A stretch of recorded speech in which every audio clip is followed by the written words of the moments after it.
क़यामत के दिन एक फ़कीर गली गली भीख मांगने वाला लाया जाएगा। वो एक कंबल ओढ़े और पश्मीना की टोपी सर पर रखे और ज़ंबील बगल में डाले और लकड़ी हाथ में लिए होगा।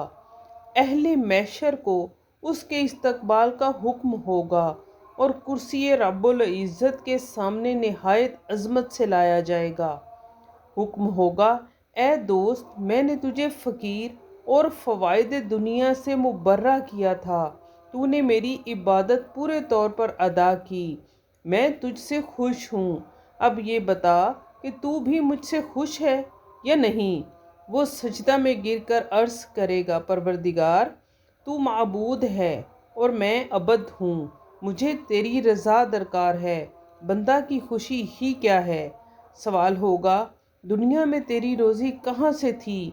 वो जवाब देगा, तू खूब जानता है, टुकड़े मांग मांग कर अपना पेट भरता था। हुक्म होगा, अच्छा बहिश्त में जा। वो खड़ा रहेगा। उससे पूछा जाएगा, तू क्यों खड़ा है।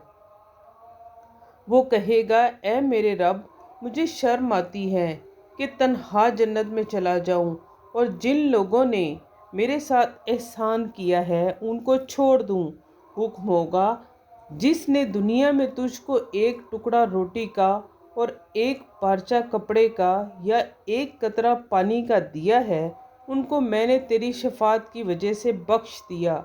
फिर वो फ़कीर बुराक पर सवार किया जाएगा और उसकी गदड़ी पर नूर ताबान होगा और तमाम मैदान हश्र में ढूंढ ढूंढ कर कई हज़ार बंदों को अपने साथ लेकर जन्नत में जाएगा।